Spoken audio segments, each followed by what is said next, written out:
and foremost, I, as well as every member here of RUNAP, would like to thank you so much for honoring us tonight.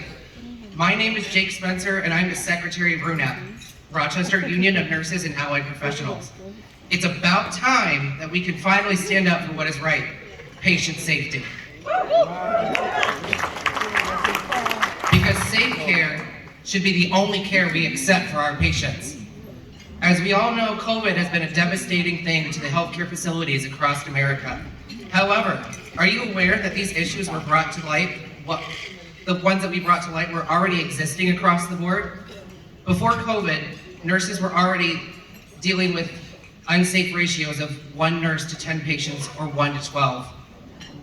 When I started at Rochester General Hospital in 2016, it was the standard to have 1 to 4 or 1 to 5.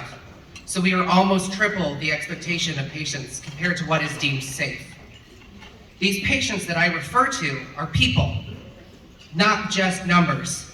They're someone's brother, sister, friend, mother, or father. They're someone's loved one that now we must care for with every fiber of our being. While our fibers are being stretched so thin that they're breaking at the expense of us and them. Expecting mothers are now expected to listen out for their own fetal heart rates.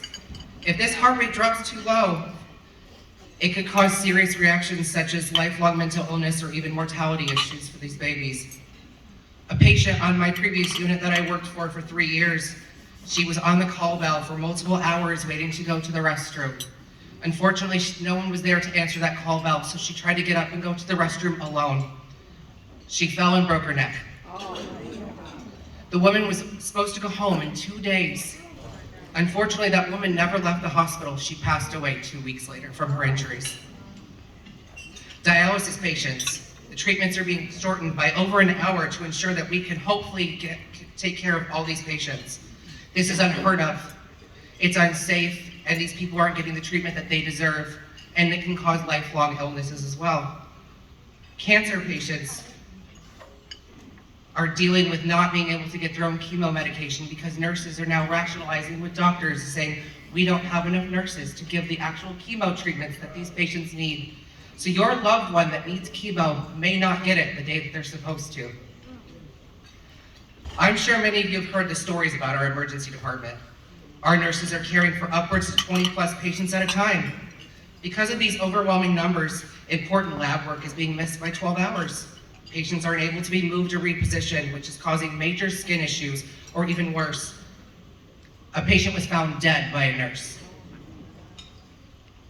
When they found the patient, they presumed the patient had been dead for hours. So hours, a dead patient sat before a nurse could actually figure out that they were dead. This nurse quit the hospital quickly after that moment, and I don't blame him one bit. During negotiations with our administration and their lawyers, I too was able to hear these stories firsthand by my coworkers right here, many of which were choking back tears to the administration while expressing our concerns about our staffing ratios. The stories impacted all of us so much that not one of my coworkers here or any nurses in the hospital would recommend RGH for any of our family or friends. After sharing our stories, we simply saw eye rolls, shoulder shrugs, and we're giving excuse after excuse to how it isn't their fault. Yet we've been asking for them to listen to us for years as to how we can better this facility. We are struggling to get administration to move us in a positive manner, to get us the best contract we can get, not just for us, but most importantly, the patients, the loved ones that are in those beds. Here we are again, asking for them to listen to us so that we can get RGH to be a great facility, yet we are talking to a brick wall. We are now working on escalating tactics to hopefully get them to see we are serious about this. We are sending holiday postcards to all of the wonderful board members of Rochester Regional Healthcare.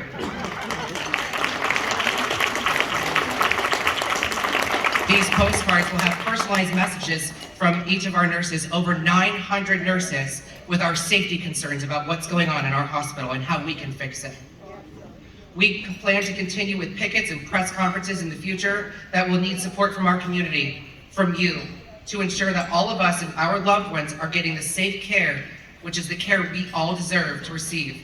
RUNAP is here to save our community with the kind, compassionate, and safe care that every patient deserves.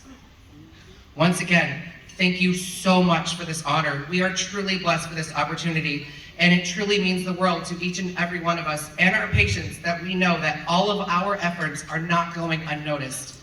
Thank you to the Amazon Labor Union and Starbucks workers for supporting us during our organizing campaign. We look forward to further support from you and many other local unions where we can all support each other, where we can finally make Rochester General understand that the best care is safe care.